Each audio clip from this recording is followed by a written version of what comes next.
Bom dia a todos, sejam bem-vindos ao nosso Good morning, webinar. everyone, and welcome to our earnings call for the first quarter of 24. My name is Sérgio Ribas. I'm the CEO at Irani. And along with me, we have the entire executive management team. Lindomar Lima, our paper director, sustainable packaging business.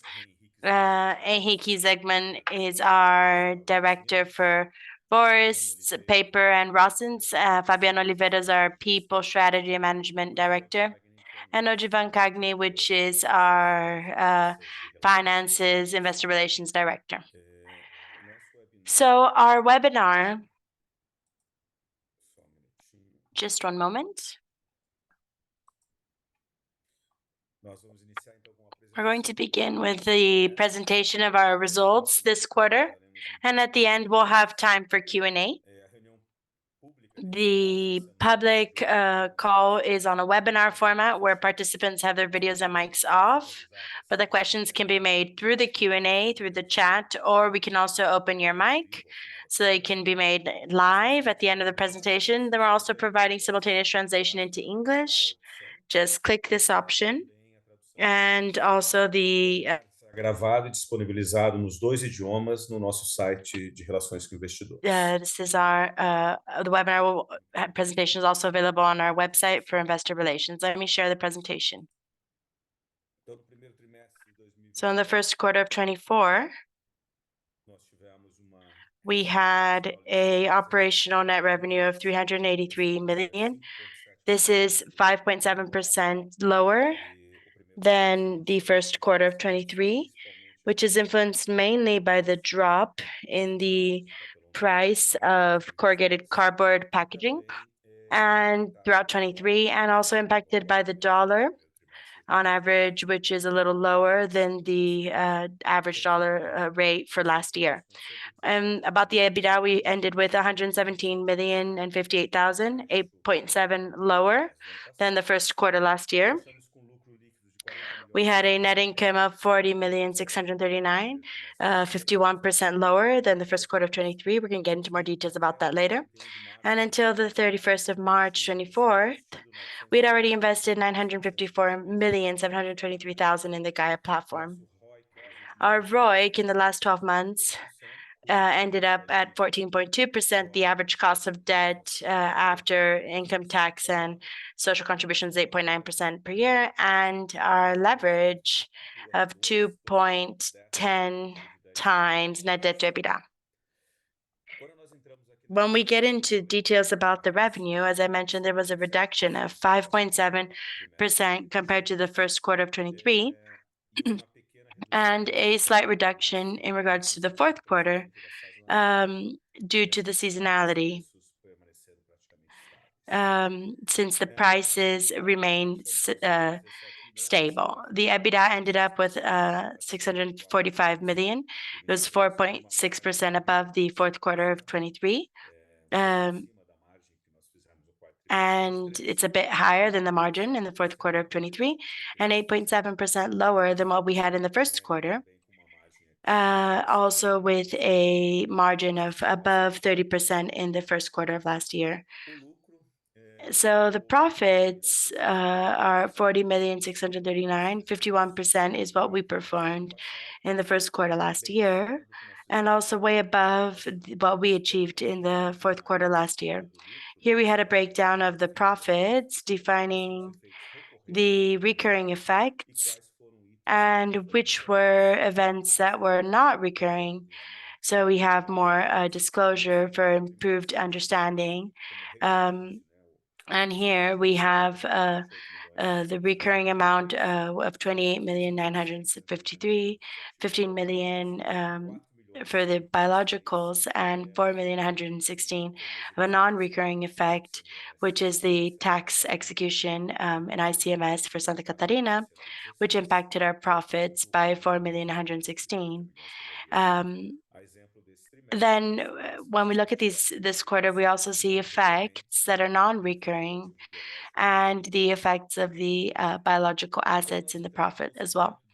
So when we get into the packaging, sustainable packaging business for corrugated cardboard specifically, when we get into the market, The market had a slight drop of volumes, and we had an evolution of 5.5% in regards to the first quarter last year. I think this is an interesting point because the market, ever since the end of last year, has a demand that's very favorable. So this growth of 5.5% is already in line with growth we observed in the last quarter, but it's a little better than what we imagined in this first quarter. So the capacities are pretty well occupied, and with this, we have the maintenance of the prices in the market overall, and this is pretty good. So when we take a look at the square meters, the effect is quite similar, with a drop of 1.2% and the evolution of 5.7% in regards to the first quarter of last year. So when we take a look at our volume of sales, as we had an increase of 8.9% and a drop of 6.8% in regards to the fourth quarter of 23. But also because of our policy for profitability management, where in the first quarters every year we prioritize the profitability over volumes because the volumes return naturally in the next quarters. And so typically we had this quarter where volumes were a little more challenging.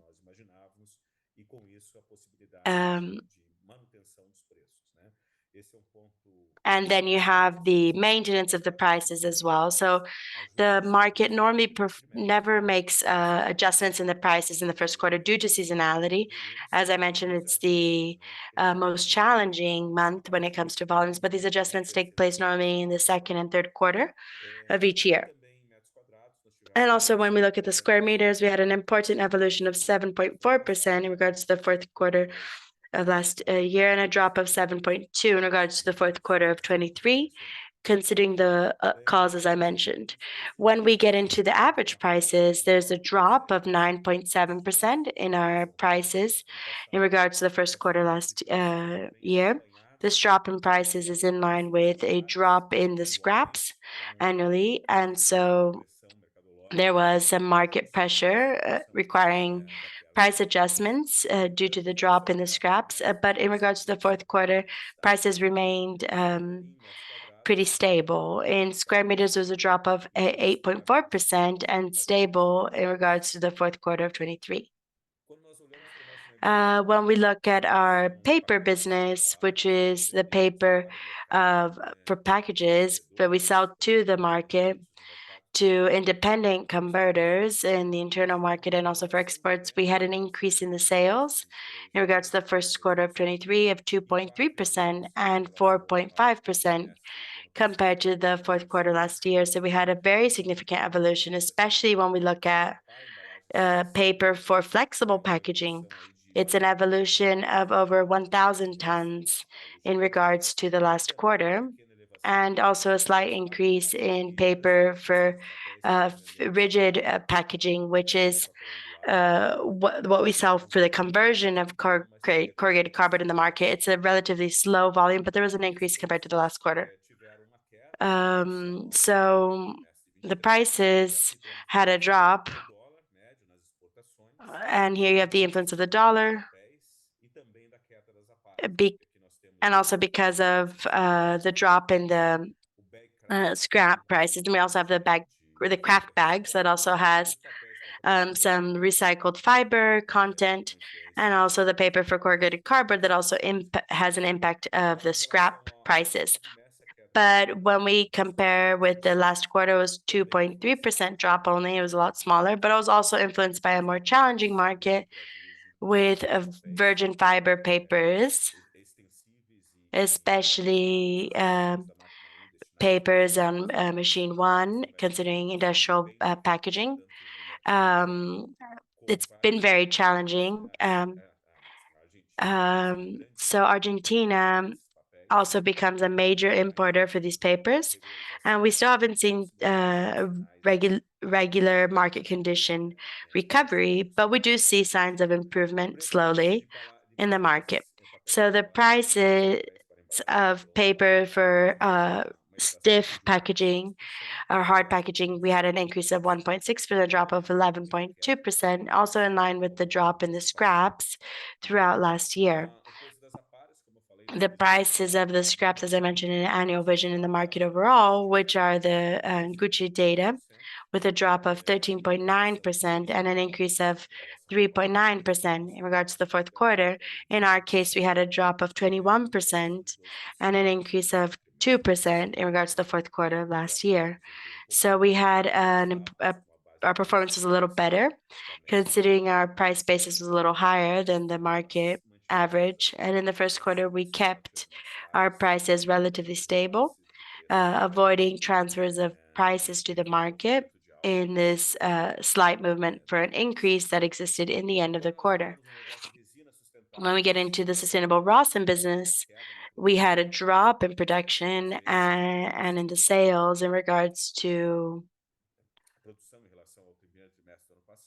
the compared to the first quarter of last year, due to a smaller demand than what we had in the beginning of last year. But there was an important evolution in regards to the fourth quarter, and we noticed a demand that's a little better when we consider the volume of sales, a slight drop and a pretty high increase in regards to the fourth quarter, and a slight increase in the average prices of 0.6%, but it's still an important drop compared to the first quarter of last year. The dollar prices also had a significant drop in the international markets. It's an international commodity, but we've started to see a bit of a reaction in this last quarter. We still haven't been able to capture this in the average price, but in the last month, we've already noticed a slight increase, and this should persist in Rawson and turpentine in the next few months. Sorry. When we look at the financial aspects, we ended with a total debt of 1.6 billion, 5 million lower than 23.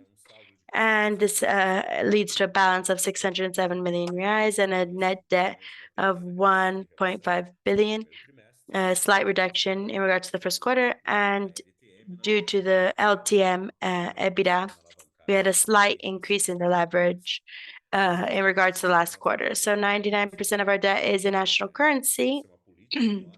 This is a policy to keep the debt in current national B, and a debt profile that's pretty much extended, and only 5% in the short term. So the ROIC had a drop to 14.2% with a spread that's quite significant of 5.3% in regards to the cost of debt. This drop is mainly due to the recognition of CapEx in our Gaia platform and in the invested capital, since the projects were complete and the returns are now in a ramp-up phase where we begin to notice a bit of a significant return coming from Gaia platform. But some return sources should take place in a more extended period, which is why this ROIC considers this reduction as we recognize the CapEx for expansion that was used in the Gaia platform. And also from the end of this year, we should already notice an increase in the ROIC as the returns from the Gaia platform start taking place in a stronger manner. In this quarter, we announced this new buyback program. We had a recent drop, and they stopped representing our intrinsic value perception in the company. With this, we relaunched a new buyback program. We had ended the previous program in the previous quarter, and we decided to resume this program from this quarter onwards. So the paid dividends also in the last year, we had in the fourth quarter 16 million in dividends. In this quarter, 2.3 million, an amount per share of 0.09 And when we consider the first quarter of 24 and the last 12 months, we are considering 186 million in dividends paid, 0.77 per share, and a dividend yield of 9%. So the board approved in the last meeting the Gaia 11 project, and the Gaia platform is a set of projects that intend to provide efficiency gains in the current Irani platform. They are not necessarily investments for capacity expansion, but investments that will bring us efficiency gains, cost reductions, and certain capacity gains. So we're working on a intervention in paper machine number 5 with substitution in the cylinders, and we will also, with the substitution, have important production gains of 8.4 thousand tons, which provides significant returns in this project. And that's why we're considering that this project will take place in about 42 months after the approval that took place in the board. So the Gaia platform has 1,172 million in the Gaia platform. We have a slight investment of 12 million this quarter to complete some of the final phases of certain projects. But overall, we had a gross investment until the 31st of March of 954 million accumulated. This is the estimated amount, and this is the accumulated amount up to date. So when it comes to the timeline, we have basically all of the projects until Gaia 10 complete. Now we're just missing the delivery of this printer, Gaia 10, that's going to take place in the beginning of next year, which is a Japanese printer for the unit in Santa Catarina with high productivity, and the refurbishing of machine 5 that was just recently approved. Then you have a longer period for the execution, which is 42 months, as I just mentioned. So here you have the completion of all the projects, these two projects for the hydropower plant centers, and we're still in the licensing phase, which has been a lot longer than what we expected. But things are progressing, and we should have till the end of the year at least one of them starting operation and investments by the end of this year, and the second one in the beginning of next year. This quarter, we also had some important recognition and acknowledgement. We were recertified by GPTW with a very interesting assessment. For the second year in a row, we received a rating A in the most human companies in Brazil. And for the third year, we were also recognized as the best in management from the National Foundation for Quality. This is our investor relations team, willing to support our investors whenever needed and clarify any of the questions about our results and earnings. Ojiva, as I mentioned, is our director. André is our manager. We have Mari Ciani, Italo, and Daniela, which are our analysts and that are working on the day-to-day activities of our investor relations department, our financial area, our accounting area with Evandro and Alex, and new business area also supporting us with Giovanna. So thank you so much. And now we're available, of course, to begin our Q&A session that you may have, that we may have in the audience. Ojivan will organize the order of the questions, and we're available to clarify. Well, good afternoon, everyone. Pleasure to be with you once again to talk about the company's results and earnings. We have some questions here. I'm going to start reading. So Angelo says, good morning. Thanks. Congratulations for the results and the evolution of the volumes and sales. The topic of the package prices has been dropping over the quarters, and you mentioned some stability in regards to the fourth quarter of 23. What would be the scenario for the price for 2024? Considering the volume of sales, that's been quite positive with revisions upwards in papel. Well, as you saw, there was a drop in the prices of packaging throughout last year and a bit of stability in this quarter, as I mentioned. But the prognosis is very positive to have a transfer in inflation costs in the next quarters. This is a process that takes a little long because negotiations are done account by account. And of course, they're impacted by volumes, profitability that each account has. But we expect to transfer the inflation throughout the second and third quarters this year. So our expectation is very positive for corrugated cardboard prices. Now, for rosin prices, as I mentioned, they're starting to react now. Although it's an international commodity, we already start seeing a market that's a little better than what we saw throughout 2023, and the prices start reacting it better. And in the paper market, of course, you have a little more of a difficulty in the price increases. We're transferring prices in lighter papers from machine 4, which would be papers dedicated to activities like bakery operations and other purposes. And we're already transferring the inflation prices to these kind of segments. And but this doesn't appear in the numbers in the first quarter yet. But the papers from machine 1, which are a little more challenging, we still don't have an expectation for a price increase. But overall, price increases are taking place in our main business in the next 2 quarters, sorry.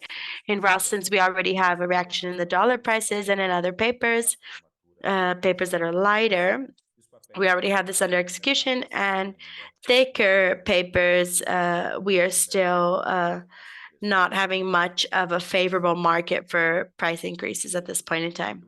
Okay, perfect. Thank you. We have 3 more questions from Guilherme Nipes from XP. Good morning, Guilherme. So I'm going to read the 3 questions. So an important highlight was the control of costs over the quarters, even in a scenario with an increase in the scrap prices and profitability, even without relevant increases in prices. I want to know if we can expect more cost reductions throughout the year. If you think about an annual comparison, considering that we would have the benefit of the Gaia platform projects throughout 24. Can you help us quantify this as well? That's the first one. The second one is, how are you looking at the environment to implement the increase in prices for paper and packaging in the second quarter of 24 and for the year of 24, including the context of new arrivals for new capacity increases and also the increase in the demand? So I think that's the question you just answered, right? Yeah, I just mentioned that. And actually, this point here about the new capacity is an important topic that can impact us in some way. But we also see that the environment is quite favorable in the market for the transfer of prices in packaging. Do you want to answer this first one? Well, I think the first question is, we're at this ramp up here, as was mentioned in the Gaia platform projects. In this quarter, we already start off feeling the impacts of the cost of energy, and we also talk about turbine 4, which entered operation on the 9th of March. And we've been working on we have the energy produced by Gaia 1 and its full capacity, which will lead to important impacts in the next quarters. Besides the operational efficiency gains in the paper factories and even the volume of packaging in the production plant in Santa Catarina, which have been evolving pretty well, bringing in positive impacts in the Gaia platform. Now, what's missing and is one of the biggest sources for results in the Gaia platform is the mix of virgin fiber papers. We're producing a bit more pulp than before, and we could be producing even more thick paper that's virgin fiber and machine 1, but the markets are not very favorable when it comes to demand. This is going to depend a little more on the dynamic for the internal market and civil construction that consumes quite a bit of paper. But we are very optimistic that in the next quarters, this market should also evolve, and also favoring more sales of paper and fiber, as well as the price evolution. So the Gaia platform starts bringing in results that are very objective and that should be reinforced in the next quarters. Well, the last question from Guilherme is understanding the new cycle of investments post Gaia platform? When should we expect some kind of definition about new projects and more details about the new investment cycle? Would this be more towards the end of this year or beginning of next year? Well, we have two platforms for investment, actually. The Gaia platform, where we just announced this investment on Machine 5, but we continue to look at our current platform, identifying projects that have good return rates and returns that don't rely too much on market openings. So the Gaia platform intends to look in-house and bring projects that have good return rates. And with this, it's an interesting capture because we're really focused on productivity gains and cost reductions and slight increases in capacity. And the NELS platform would have, of course, a new cycle of investments focused on capacity increases that we should start announcing the first investments at the end of this year. So we're at this moment discussing our strategic plan and we're identifying paths for growth. And we should start announcing something like this more towards the end of this year. Okay, perfect. Thank you. So now we have three questions from Stefan at Citi. He sent them by email. So, about the cost performance, it was a pleasant surprise in the first quarter. Could you give us more details on how you consider the evolution take place throughout the year? Can this improvement be explained due to the dilution of the fixed costs, or also the beginning of the benefits of the Gaia platform? Um, so how are you imagining the evolution of the domestic market? Is there room for possible price transfers, as mentioned? And the third one is you could give us a quick update on the turbine issue at Gaia 1 and also an update on Gaia 1. I think I answered all of the points about this, but it's worth mentioning a bit of our optimism in regards to the internal market. Unemployment rates are really low. So, especially in the South and Southeast, the debt levels of families are dropping, profitability is growing. So, the GDP of close to about 2.5%, and a significant GDP evolution that is not coming from a sector that's concentrated as it was last year, really focused on agribusiness and now we're talking about growth coming from retail services, and all of this has a significant impact in our negotiations and businesses in the internal market. And in the international market, the dynamic is a little better. What has made it a little more difficult with our exports impacting the results in the first quarter was the logistical challenges, especially in Santa Catarina, where many companies had their animal protein plants having shipment problems. It was really difficult to ship rosin, turpentine, papers, etc. Um, that improved a bit in the month of April, but it's still a pretty significant point. And eventually they make this back in the next month, but it does in some way impact us in the operation and the results. But our optimism in regards to the internal market is very big.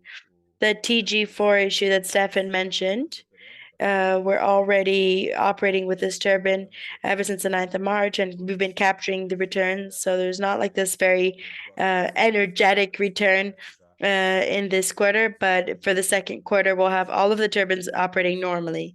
So that should lead to a significant impact or positive impact in our results.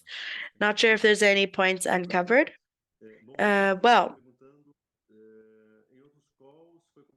in other calls, Angelo's mentioning, you talked about the scrap prices and structuring conditions such as the supply for virgin fiber. What's the current scenario considering that there's a reversal of these prices with a recent increase in these?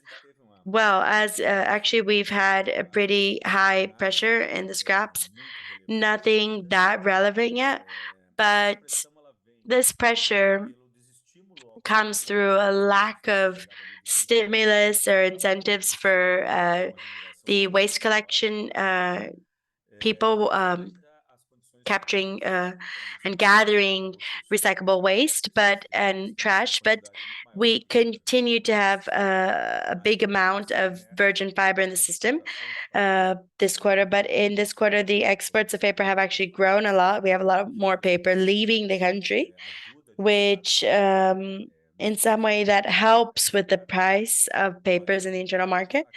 But on the other hand, um, there's a bit of a less supply, and there's an equation with a lot of variables. But in our understanding, the market for scraps in Brazil has received more virgin fiber than what we've received so far, and this provides more availability for the scrap. So we don't see like structural conditions for an increase in the scrap prices as we experienced in the pandemic period, since we had two new virgin fiber machines come in with a quite significant production that has been substituting recyclable machines for this kind of paper.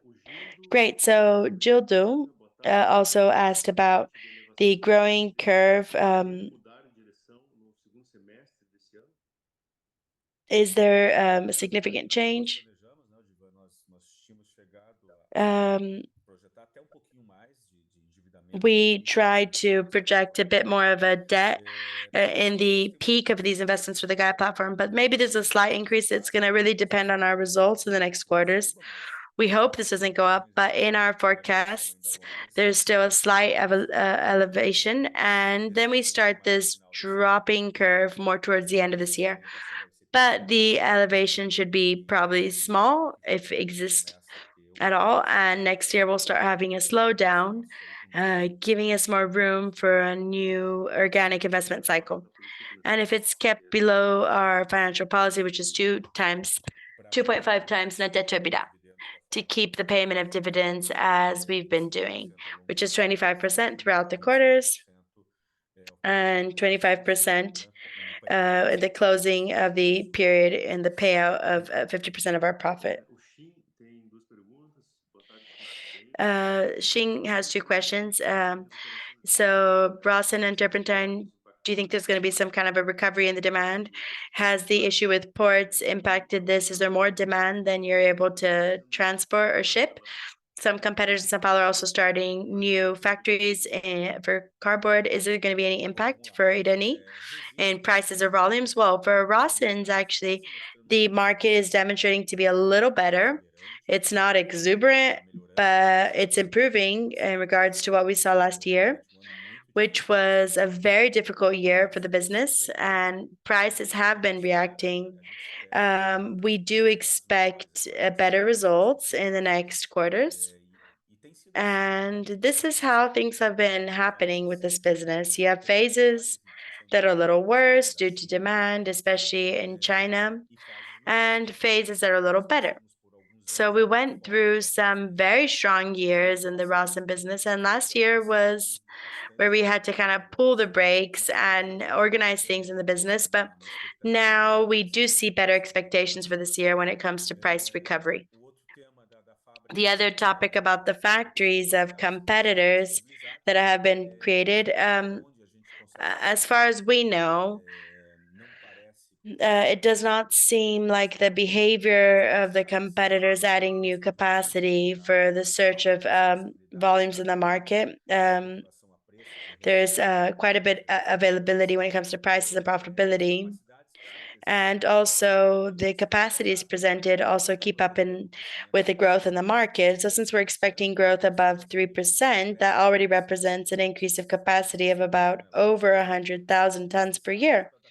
And these are all necessary to handle the volumes in the market. So we don't imagine pressure in the market coming from new capacities from the big companies. So I think there's this natural process of utilization for the capacity with the growth of the market. Well, perfect. Felipe, his point is, good morning. Congratulations on the results. How do you imagine the CapEx for maintenance annualized for 24 and 25? Well, we should probably have a CapEx that's very similar to what we had last year. We have a maintenance CapEx that's quite important in the paper factories, especially, but we should probably keep up with the same levels and maybe even have a slight reduction from next year onwards due to the investments we had for new equipment that in the first few years of operation will require a lower maintenance cost. This year, not so much, but we do have some maintenance investments that are quite significant that are being done. But in 25, we imagine that it could be possible to have stability or reduction in the maintenance costs and CapEx maintenance. Well, there's another question here from a non-identified or anonymous participant. So what do we expect for the EBITDA consolidated margin after the ramp up of the Gaia platform? That's a very complex equation, and we normally don't provide guidance, but of course, the ramp up and reduction of costs coming from the Gaia platform can increase our EBITDA margin to a few additional beeps, but of course that it depends on the market conditions and so many other variables that affect the EBITDA margin. But certainly we shifted our levels when it comes to EBITDA margins after the Gaia platforms. So then Alexandre had another question. Congratulations on the results and availability. What's the for availability of the IR team, but due to the importance for Irani, can you mention how it's a dynamic in the food sector? And the second question is, can we expect a drop in the ROIC reaching its max at this point in time? Well, actually, we have a few investments still coming from the Gaia platform, and it could be that we'll have some reduction in the ROIC till the end of this year. But it's going to depend a lot on how the EBITDA is going to behave in the next quarters, and we expect that it grows compared to last year. But we are very close to the moment here in the ROIC dropping to start a growing curve in the next year.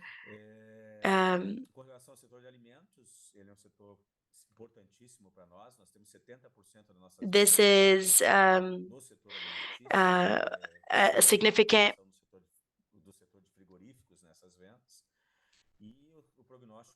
The prognosis is very positive. So for the exports in the sector, but also for the internal market, due to the increase in the profitability. So increase in the minimum wages with all of this impacting the consumption of food in the social base. This affects our biggest customers, and with this, our business as well. So this is very positive. So there was a food inflation, a rate that's quite important initially, but now it's a little more stable, and unemployment continues to drop in regards to the same period last year, and the biggest volumes of profitability is growing. So this is super important for this segment in the economy. So we have another point here from Angelo. Can you talk about the return of the project that's recently approved with a 7% reduction in paper? Well, we don't normally disclose the internal return rates, but we do have a threshold on this rate that's pretty high, and to approve then there's always an internal rate of return that really goes up, increases this cost of capital. And so there's an investment that we would have to work on in this machine anyways. But it does.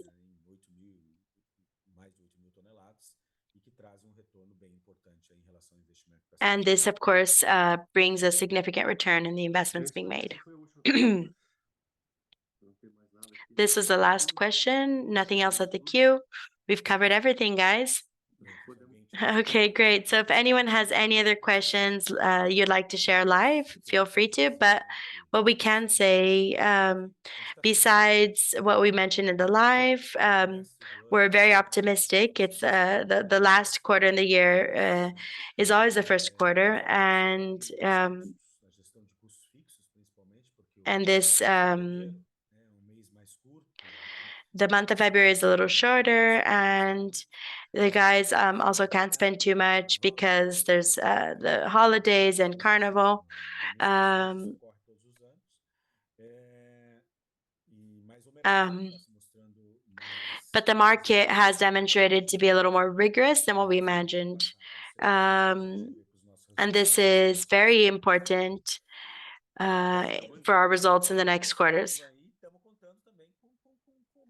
And we're counting on this central bank.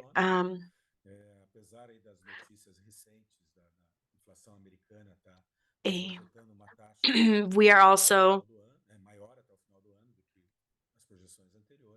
considering that it's higher than the previous projections, but we continue to be optimistic that the monetary loosening will also help us with the next quarters.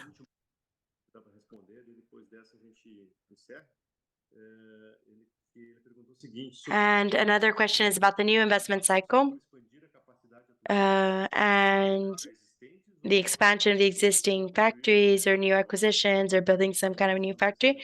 And what regions are you imagining you'll expand to? Well, the Gaia platform has the focus that's always projects that intend to improve the efficiency of our current platform with small capacity increases or reductions in the costs and efficiency gains. The NOW's platform, which is what we're going to start promoting with the projects, and this is focused on expansion. And this is considering the expansion of capacities. Um, and for acquisitions, they're always on the radar, but we're very conservative and careful to really consider important value generation and creation for our shareholders in these movements. But we have a lot of experience with acquisitions. Recently, we performed a significant acquisition, and we know about the challenges with the companies that acquire the integration of these operations and the investments that need to be made to adjust these activities to our operational level and complying with environmental legislations, etc. So many of these issues, this makes us have very few interesting targets. So organic growth,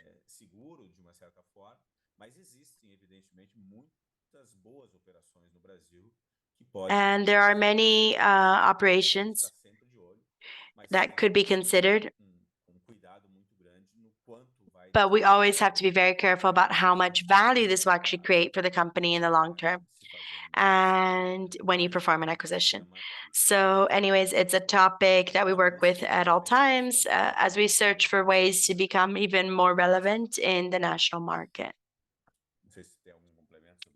Any add-ons about this topic? Well, no, I think you covered that very well. It seems fully explained. We covered all of the points, and I think we're reaching the end of our call. Henrique, do you have any additional comments you'd like to share about exports or the ports and all of that? No, Sergio, I think you covered it all very well. Okay, guys, thank you so much for your participation. As I mentioned, our investor relations team is always available to clarify any questions and provide more information if you may need. We're always available to service our investors. Thank you all so much and see you next quarter. Bye-bye. Take care. Thanks, guys. Bye. Bye. Thanks.